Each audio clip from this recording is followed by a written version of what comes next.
रुकिए संध्या, यह आपका ध्यान कहाँ है? लतिका मैडम के पूछने पर संध्या सिर्फ इतना ही कह सकी। जी जी, वो टाइम देख रही थी। बाहर अंधेरा हो गया है ना, घर भी पहुंचना है। संध्या, हम सभी को भी घर जाना है। पति बच्चे हमारे भी घर पर इंतज़ार कर रहे हैं, लेकिन काम को अधूरा छोड़कर हम उस चीज़ को महत्व नहीं देंगे, क्योंकि यह वर्क प्लेस है। एक बात और संध्या, जब आप यहाँ आती हैं तो आपको अपनी पारिवारिक जिम्मेदारियों को दूर झटकना पड़ेगा, क्योंकि आप अपने घर की जिम्मेदारियों को अपने ऊपर जकड़ कर रखेंगी तो आपका मन यहाँ पर कैसे लगेगा। घर और काम के बीच दूरी बनाकर रखो। आज चेतावनी दे रही हूँ, आइंदा से नहीं दूंगी। Sorry madam. एक पल के लिए पूरे वातावरण में शांति छा गई। तकरीबन 9 बजे छुटते ही सभी अपने घर की ओर रवाना होने लगे।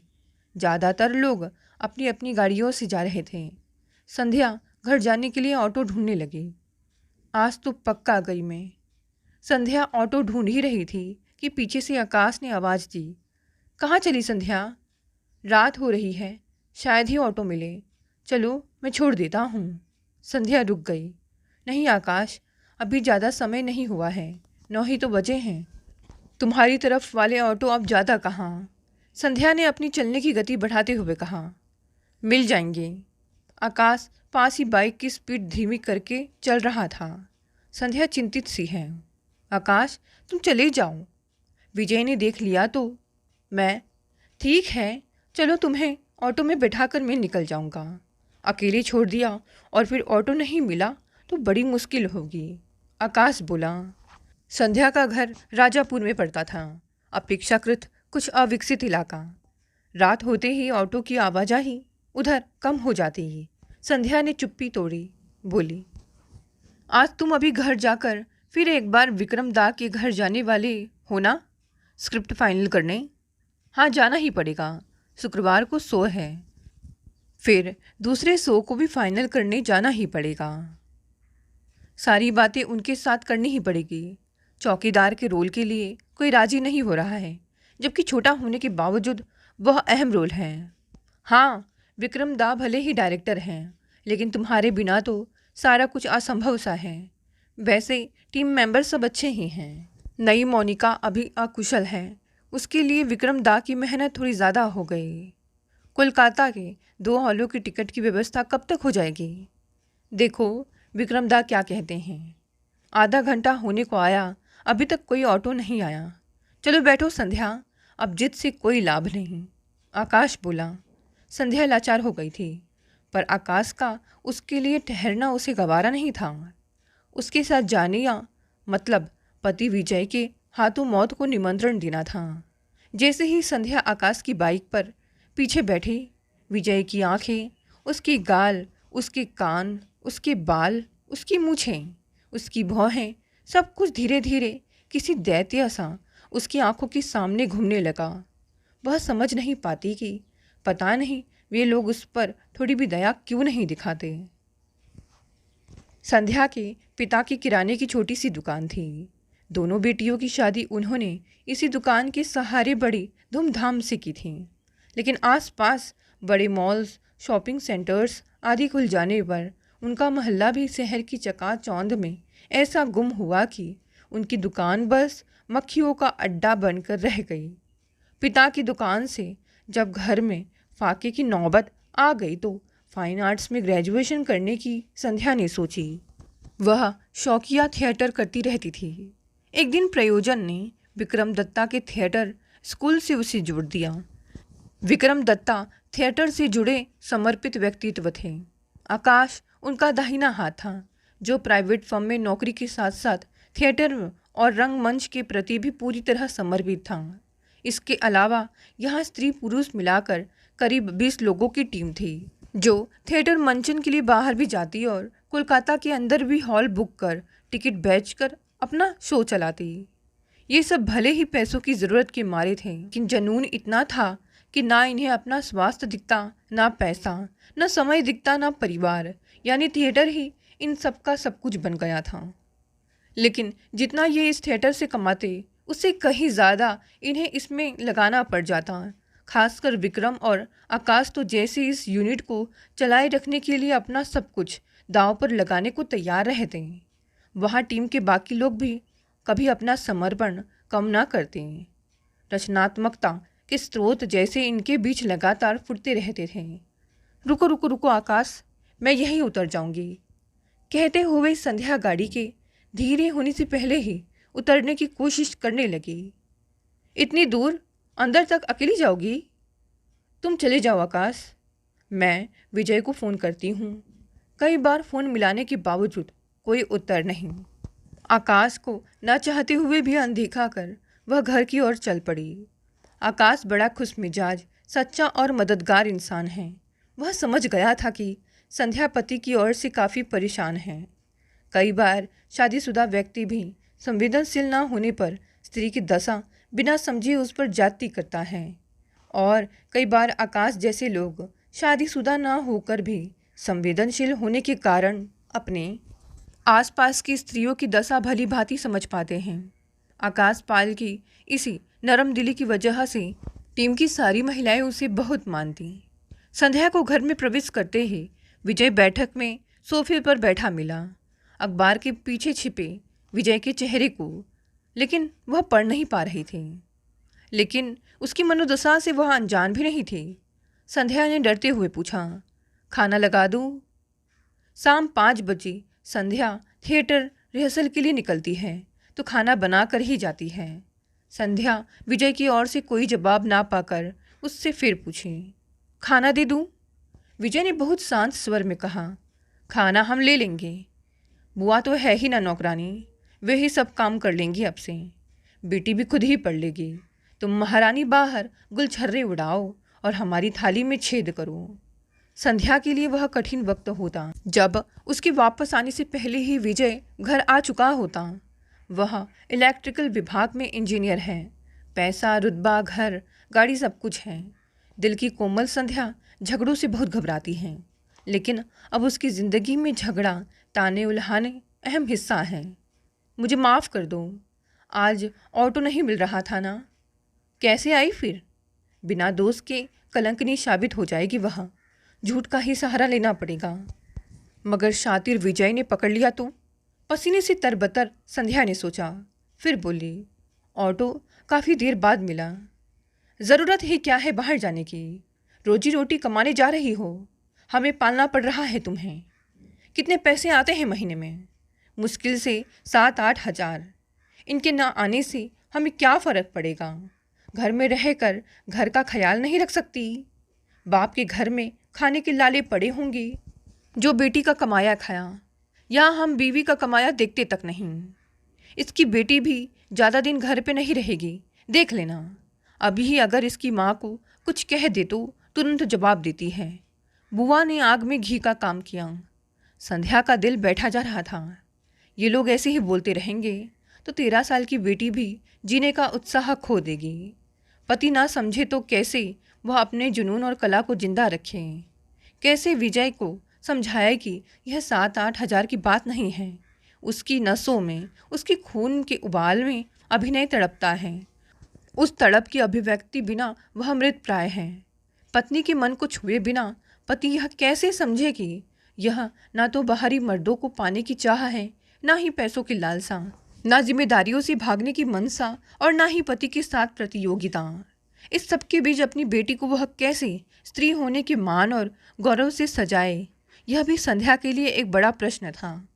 बेटी रिया ने डाइनिंग टेबल पर 2-4 मिनट रुककर अपना खाना खत्म कर ऊपर अपने कमरे में चली गई। वह बहुत कम बोलती थी, ना हंसती खेलती थी, ना ही किसी बात पर अपनी राय देती थी। बुआ और विजय खाना खाते हुए व्यंग बानों से संध्या का कलेजा छलनी कर रहे थे। आए दिन खाते वक्त ही इनका यह सिलसिला शुरू होता और संध्या भूखे पेट ही रह जाती। रसोई का काम निपटाकर वह अपने कमरे में चली गई। बेटी को झाँका, वह सो चुकी थी। अपने कमरे में आकर बिस्तर पर लेट गई। आज उम्मीद नहीं थी कि विजय ऊपर आए, शायद नीचे बाबूजी के कमरे में ही सो जाएं। खुली खिड़की से आती ठंडी हवा उसे सहलाने लगी। निर्मम बुआ और उनकी शिक्षा से पले बड़े विजय का चेहरा बार बार उसकी आंखों के सामने आ रहा था। आंसुओं के तूफान में संध्या को अपनी सास की हर बात याद आने लगी। उसकी शादी के 2 साल बाद ही सास गुजर गई थी, लेकिन उनके साथ बिताए पल उसकी स्मृति में अभी ताज़ा हैं। सास से सुना था उसने। बुआ सास अर्थात कुसुम की शादी खाते पीते घर में हुई थी। 70 के दशक के शुरुआती वर्ष में वह कच्चे यौवन से मधुमाती खिलती कली थी। उम्र का 17वां पड़ाव, घूंघट के नीचे आकंठ प्यास, शरीर में भौरों का गुंजन, मन कामनाओं से सराबुर। ससुराल में सास और पति के अलावा एक चंचल सा देवर, जिसके होठों में भरपूर रसीला सा आमंत्रण सदैव पारिवारिक कायदे में छिपा दबा रहता था। 30 साल के पति को परमेश्वर मानने की परंपरा ने कुसुम को बस पति के भोग का साधन ही बना रखा था। जिंदगी चलती जा रही थी। एक दिन अचानक बस के खाई में गिरने से 50 की मौत के समाचार में पति का नाम देख उसकी जिंदगी खत्म हो गई। अब वह घर की बहू न रह गई थी। विधवा बहू सास के लिए बेटे के मौत की साक्षात तस्वीर थी। सफ़ेद साड़ी में लिपटी बहू हमेशा सास की आंखों के सामने बेटे की मौत की गवाह बनी रहती। ससुर जी ने बहुत कमाया था। घर में 2 गाय भी थी। अपनी ज़मीन थी जो उनके शहर से दूर गांव में थी। सास वहां अपने खेत के चावल लेने जाया करती। अन्न संपन्न घर था, लेकिन विधवा की स्थिति तब बहुत खराब थी।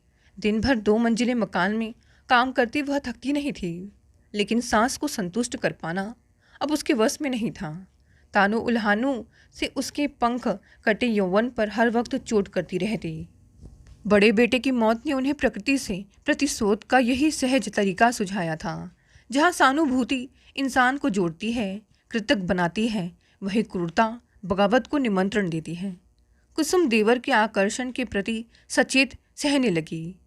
रसोई हो या बर्तन मांजने की जगह, छत पर कपड़े सुखाने हो या कमरों की सफाई करनी हो, साई की तरह देवर पीछे रहता। ऐसे ही एक दिन सूखे कपड़े छत से उतारते वक्त देवर ने पीछे से आ जकड़ा। प्यासी कुसुम चेतना शून्य सी होने लगी। देवर उसे कमरे में ले गया और फिर दोनों दिन दुनिया से बेखबर एक दूसरे में समा गए। छत से सास की सहेली मालती ने सारा नज़ारा अपनी आंखों में कैद कर लिया। अचानक दरवाजे पर जोर जोर से ठक ठक होने लगी तो दोनों कपड़े समेटते हुए खड़े हुए। फिर बहू के लिए घर का दरवाज़ा हमेशा के लिए बंद हो गया। पर बेटा अपना था, अतः उसे माफ़ कर दिया गया। गनीमत यह रही कि बड़े बेटे की इज्जत और छोटे बेटे के ब्याह की खातिर बात दबा दी गई। शीघ्र अति शीघ्र कुसुम के पिता को बुलाकर बेटी सौंप दी गई। एक अध्याय समाप्त। पिता और भाई ने उसके वैधव्य की हताश को छेड़े बिना उसे सहारा दिया। पिता के साथ वाले नीचे के कमरे में उसे हमेशा के लिए जगह दे दी गई। पिता की ओर से फिर कभी उसकी शादी की कोशिश नहीं की गई, इसीलिए कि कहीं दबी ढकी बात खोजबीन में सामने ना आ जाए और रही सही शांति भी नष्ट हो जाए। निजी हताशा कुसुम के पल पल में बसने लगी। इधर विजय की माँ अचानक बीमार रहने लगी। उसे क्या हुआ है डॉक्टर पकड़ नहीं पा रहे थे। कभी मुंह में छाले, कभी बुखार तो कभी पेट दर्द। वह ज़्यादातर वक्त या तो स्वयं को लेकर पस्त रहती या फिर परिवार के कामकाज को लेकर। अकेली बुआ ने अपनी सार्थकता सिद्ध करने के लिए इस परिवार का भार अपने कंधों पर लेना शुरू कर दिया। विजय से लगाव और स्नेह की मात्रा में स्वयं का आधिपत्य भी समाने लगा। मुझे जिंदगी ने दिया ही क्या है कि भाव की जगह मुझे सब कुछ अपना बनाना होगा का भाव गहरा होता गया। बार बार उसे देवर की याद आती। सोचती कि अगर सास चाहती तो देवर के साथ उसका ब्याह कर सकती थी। देवर भी तो उससे 4 साल बड़ा ही था, लेकिन कलंकित मानकर बुरी तरह निकाल दिया। इधर संध्या की सास की काया मात्र ही इस परिवार में बची रह गई थी। बुआ थी वर्चस्व की अधिकारिणी। विजय के जीवन पर बुआ की हर मानसिकता की गहरी छाप थी। बुआ का हरे से जीवन का अचानक पतझड़ में बदल जाना संतप्त और नकारात्मक व्यक्तित्व के निर्माण का मूल कारण बन गया था, और इसी बुआ के सांचे में ढला विजय आज की आधुनिक जीवन शैली में भी सामती सोच का प्रतिनिधि था। आखिर विजय की शादी के 2 साल बाद लंबी बीमारी के बाद विजय की माँ चल बसी। विजय का अपनी माँ से लगाव ना के बराबर रह गया था। उसके पूरे निर्णय और सोच बुआ की सत्तासीन सोचों से प्रेरित थे। सास की मौत के कुछ एक सालों में संध्या के ससुर भी गुजर गए। ज्योत्सना की खिली खिली अनुभूतियाँ कितनी ही रातें संध्या को आसमान की सैर करा देती थी, मगर आज रिश्ते दर्द पर सूल सा चुभ रहा था यह चांद। भूखी प्यासी वह बेचैन होने लगी थी कि अचानक विजय कमरे में आ धमका। बत्ती जला दी उसने। प्रतिशोध से धधकते विजय को संध्या की शीलहीनता और एहसानमंदी ही दिखाई देने लगी थी। टूटी तड़पती संध्या उठकर बिस्तर पर बैठ गई। महारानी इधर आराम फरमा रही हैं, यह नहीं कि देखे बुआ सास और पति को क्या दिक्कतें हैं। बहुत सह ली है मैंने तुम्हारी मनमानी। बुआ ने सही जताया है, परिवार की बहू को पराए मर्दों के साथ हजारों लोगों के सामने नौटंकी करना हमारी बिरादरी में नहीं सुहाता। हमारे घर बेटी है, कभी बेटी की फिक्र भी करती हो? तुम्हारे 4-5 हजार रुपये से हमें कोई फर्क नहीं पड़ने वाला। सोच लो, वरना चली जाना हमेशा के लिए। विजय ने संध्या के थिएटर के प्रेम पर, उसके काम पर दफन की आखिरी मिट्टी डाल दी थी। थिएटर का काम अब फायदे वाला नहीं रह गया। इसमें खर्च तो बहुत, पर कला के कदरदान कम हो गए हैं। ऐसे में थिएटर में काम करने वालों को बहुत कम पैसे दिए जाते हैं। जो पुराने कलाकार हैं, जो कला के प्रति समर्पित हैं, उन्हें अपने फायदे का त्याग करना पड़ता है।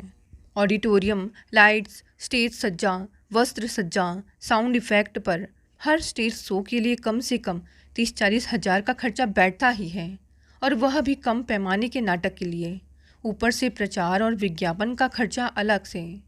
ऐसे में विक्रम दा या आकाश जैसे लोग अपना पैसा तो लगाते ही हैं, बाहर से भी मदद का जुगाड़ करते हैं।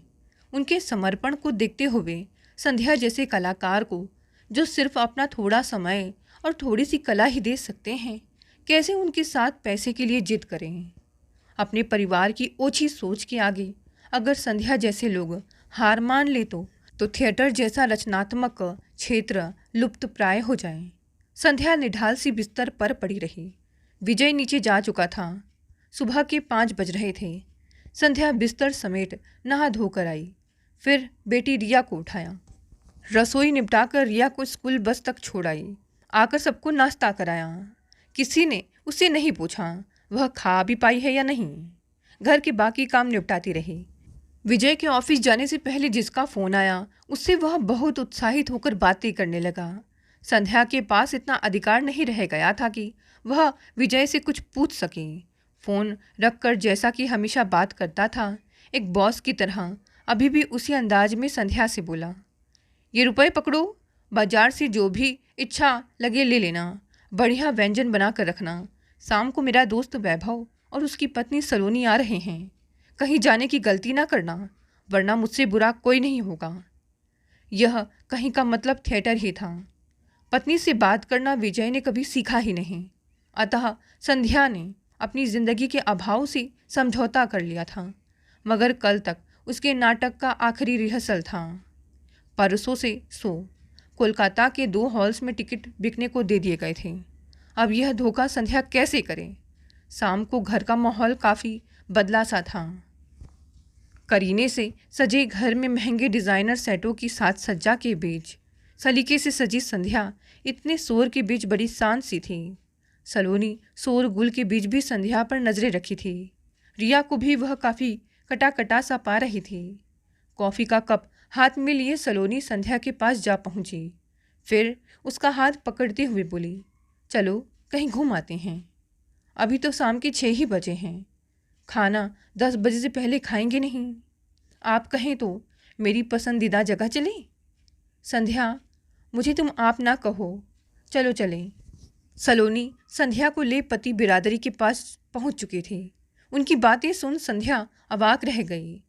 वैभव भी तो पुरुष हैं, पति हैं, यह कैसे संभव हो पाया? वैभव कह रहे थे। इतना ही नहीं सलोनी, अपनी साल भर की बेटी को मेरी माँ के घर रोजारी गार्डन छोड़ती, तब डांस एकेडमी जाकर डांस के गुण सीखती। हफ्ते में 3 दिन उसे ग्रेटर नोएडा से आना जाना पड़ता। बहुत संघर्ष करके उसने अपने डांस के शौक़ को बचाया है। यह इसके संघर्ष का फल है कि कल कोलकाता के टाउन हॉल में इसकी एकल प्रस्तुति है। मैं बहुत गर्वित हूँ सलोनी पर। अरे वैभव, तुम ज़्यादा बोल रहे हो। यह सब तुम्हारे बिना बिल्कुल संभव नहीं होता। अगर तुम घर में मेरी गैर मौजूदगी में घर को ना संभालते तो मैं कहाँ आगे बढ़ पाती। सासू माँ ने भी बेटी को संभालने के लिए कभी मना नहीं किया। एक स्त्री के लिए घर और अपने शौक दोनों को एक साथ संभालना कितना मुश्किल भरा काम है, मैं ही समझ सकती हूँ। नौकरी एक बार में छोड़ी जा सकती है, पर कला हुनर से मुंह मोड़ना नामुमकिन है। नाटक, गायन, नृत्य क्षेत्र बेहद समर्पण मांगते हैं। ऐसे में एक समझदार, स्नेही और निस्वार्थ पति के संरक्षण में ही विवाहित स्त्री का शौक फूल फल सकता है। कह सलोनी थोड़ा रुककर फिर बोली, विजय भाई साहब, हम घूमने जा रहे हैं। संध्या भी साथ जा रही है। भाई साहब? हाँ हाँ, क्यों नहीं। पति के इस उदारवाद के पीछे की मानसिकता भी संध्या से छिपी नहीं थी। विजय अपनी छवि को लेकर दूसरों के सामने बहुत सचेत रहता था। उसे अभिनय का सहारा लेना पड़ता। ये भी विडंबना ही है। अन्य के चरित्र चित्रण में संध्या ने स्वयं को वास्तव में कभी नहीं खोया, लेकिन स्वयं के चरित्र में विजय को अन्य को धारण करना पड़ता है, खुद को छिपाना पड़ता है। संध्या सलोनी को टॉलीगंज के ड्रामा स्कूल ले गए। अरे वाह, यह हमारा मनपसंद इलाका है। बंगाल के चलचित्र महानायक उत्तम कुमार का कर्म स्थान। तुम्हें पसंद आएगा, मैं जानती थी। तुम यहाँ किसी को जानती हो? ड्रामा स्कूल में प्रवेश करते हुए संध्या सलोनी से मुखातिब हुई। यह ड्रामा स्कूल विक्रम दा का है, मैं यहाँ सदस्य हूँ। तुम तो बड़ी सीधी सी बेजबान शर्मिली गृहवधू हो। चलो अंदर चलो, संध्या ने मृदुम स्वर में कहा। विक्रम की टीम को संध्या का आगमन स्वयं कला की देवी का सा प्रतीत हुआ। इधर उधर बैठे टीम के सदस्य अपने अपने रोल की प्रैक्टिस कर रहे थे। संध्या का रोल ही आधार चरित्र था, उसके बिना नाटक कर पाना असंभव था। संध्या को देख सभी बड़े खुश हुए, मगर संध्या कल की चिंता में बेचैन थी। विक्रम दा ने संध्या की बेचैनी को भांप लिया। आज विक्रम दा की पत्नी राखी भाभी भी यहाँ थी। जब से इनका बेटा अमेरिका गया था नौकरी के लिए, राखी भाभी कोई ना कोई नया कुछ पकवान बनाकर यहीं ले आती। विक्रम दा ने जब संध्या से बेचैनी का कारण पूछा तो उसकी आंखों से आंसू बहने लगे। राखी भाभी ने उसे अपने पास बिठाया। सलोनी और टीम के सभी सदस्य भी पास आ गए। जब संध्या के संघर्ष का सच खुला तो सलोनी अवाक रह गई कि इतनी जिल्लतें, इतनी धमकियां, दुर्व्यवहार झेलते हुए वह घर और अपने शौक के जुनून दोनों के साथ न्याय कैसे कर पा रही है। सलोनी ने कहा, संध्या, तुम अब सब कुछ मुझ पर छोड़ दो। तुम्हारे शो का टाइम 8 बजे से है ना, और मेरा शाम 4 से 6 बजे तक। सब ठीक हो जाएगा। और फिर घर लौट आई। रात को सलोनी ने वैभव को ऐसी जादुई खुशबू सुंघाई कि वैभव ने कहा, बस देखती जाओ। सुबह होते ही वैभव ने कहा, यार, मैं सोफे में धंसकर बंद दरवाजे के अंदर सुबह के सूरज को खोना नहीं चाहता। चल बाहर सैर को चले। दोनों पास के बगीचे की तरफ निकल गए।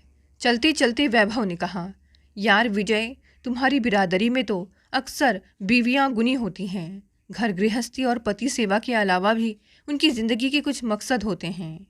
संध्या भाभी क्या कुछ नहीं करती? अरे छोड़ना, तू भी क्या लेकर बैठ गया? क्यों, इस बात में क्या बुराई है? बुराई है ना मुझे और ना ही बुआ को यह रास आता है कि औरतें घर संभालने के अलावा भी कुछ करें, और अगर करे तो इतना पैसा कमाए कि उनका घर से बाहर निकलना परिवार वालों को भी भा जाए। यार, बुरा मत मानना, तुम लोगों की इतनी छोटी सोचों की वजह से ही पीढ़ियां बस घिसट रही हैं। वास्तविक उन्नति नहीं हो पा रही है। स्वार्थ, ईर्ष्या, जिद के वश में होकर तुम लोग जो भी नियम बनाते हो ना, उसे सिर्फ पत्नी पर ही थोप देते हो। यार विजय, तेरी सोच से 3 दशक पुरानी बुआ आ रही है। तेरी बुआ से बात करके लगा कि उन्होंने अपनी पूरी सोच तुझ में स्थानांतरित कर दी है। तू तो हमारी पीढ़ी का लगता ही नहीं। अच्छा, और क्या? बाप दादों सा अकड़ू, निर्दयी। क्या खाक आधुनिक है तू? नए आधुनिक उपकरणों के इस्तेमाल से स्वयं को आधुनिक नहीं बना सकती दोस्त। विचारों के बंद दरवाजे से सूरज लौट रहा है। बुआ की छोड़ विजय, उन्हें जो ना मिला वह शायद उनके हिस्से में ना था। तू अपना पारिवारिक जीवन क्यों नष्ट कर रहा है? बुआ की हर बात से प्रेरित होकर तुम अपनी बेटी और पत्नी के साथ क्यों दुखद रवैया अपनाते हो? वैसे तो जिद्दी लोगों का काया पलट जल्दी नहीं होता। फिर भी विजय ने सोचना शुरू किया। बुआ सारा दिन टीवी सीरियलों के चालाक पात्रों से सीख लेती रहती हैं, अतः वे घर में ही जमी रहीं। 6 बजे सलोनी का सफल शो खत्म होने के बाद सलोनी और संध्या हॉल पहुंची। सलोनी कोलकाता के थिएटर के प्रति अपनी गहरी रुचि बताकर सभी को यहाँ ले आई थी। सभी अंदर गए तो संध्या ग्रीन रूम में चली गई। विजय की आंखें बार बार संध्या को ढूंढ रही थी। नाटक शुरू होने पर विजय को भ्रम होने लगा कि क्या यह संध्या है? हाँ, वही है। मंच पर पूरी साज सज्जा में अदाकारा संध्या को देख वह हैरान था। इतनी डांट, अपमान, यहाँ तक कि शारीरिक यातना के बाद भी जिसकी जुबान तक नहीं फूटती थी, वह कब इतने लंबे डायलॉग याद करती होगी? वह तो मानसिक पीड़ा में पेपर भी नहीं पढ़ सकता। कितनी प्रतिभाशाली है यह। उसे इतनी खीज और ईर्ष्या क्यों हो रही है? वह अपने सवालों में उलझकर दीवाना सा होने लगा। उसकी अब तक की भावना उसके बाहर जाने, मर्दों के साथ गुलछर्रे उड़ाने की काल्पनिक सोच पर ही आधारित थी। बगल में बैठे वैभव ने अचानक उसकी बाजू पर अपना हाथ रखा, फिर कहा, दोस्त, मैं समझ रहा हूँ कि तुम विचलित हो। तुम्हारे लिए अपनी पुरानी सोचों पर विजय पाना कठिन है, मगर तुम पिंजरे में घुटकर मर रहे हो। प्रकृति ने जिसे जो गुण दिया है उसे विकसित होने पर पूरे मौके दो। रिया को भी नया सवेरा दो। क्या तुमने संध्या को स्त्री होने की सजा देने का ठेका ले रखा है? वक्त रहते बदल जाओ, नहीं तो वक्त की मार पड़ेगी। रात बिस्तर पर चांदनी फिर आई। दोनों के बीच आज शांति की एक झीनी सी दीवार थी, लेकिन विजय का उद्वेलित मन पुरुष के कवच में सिमटा ही रह गया। पर चांदनी संध्या को महीनों बाद सुकून की नींद दे रही थी। सुबह सलोनी और वैभव के जाने के बाद विजय भी ऑफिस निकलने को हुआ। संध्या से दोपहर के खाने का डिब्बा पकड़ते हुए विजय ने कहा, शाम को थिएटर से आते वक्त सब्जियां ले आना, मेरा मीटिंग है, देर हो जाएगी लौटने में। और हाँ, कल थिएटर नहीं जाना, शोरूम चलेंगे स्कूटी देखने। थिएटर से वापसी में ऑटो का झंझट ही ना रहे तो बेहतर। पुरुष का पति बनना आज पृथ्वी की सबसे मीठी घटना लग रही थी। संध्या की आंखों से प्रेम की मीठी बयार जहाँ संकोच की दीवार लांघकर विजय की नज़रों से जा टकराई। विजय की नज़रों ने प्रेयसी के होठों का लावण्य भरा स्पर्श किया। निःशब्द अनुभूतियों के आलिंगन में बंधी संध्या आज ज्योत्सना भरी उस रात का बेसब्री से इंतजार करने लगी। हो भी क्यों ना, यह तो धरती और आसमान का वह मिलन होगा जहाँ दायरे खत्म हो जाएंगे, बारीक सीमाओं का असीम में विलय हो जाएगा। दोस्तों, ये कहानी यहीं समाप्त हो गई। कहानी पसंद आई तो इसे लाइक और शेयर करें। नए हैं तो चैनल को भी सब्सक्राइब कर लें। धन्यवाद दोस्तों, मिलते हैं अगली नई कहानी से।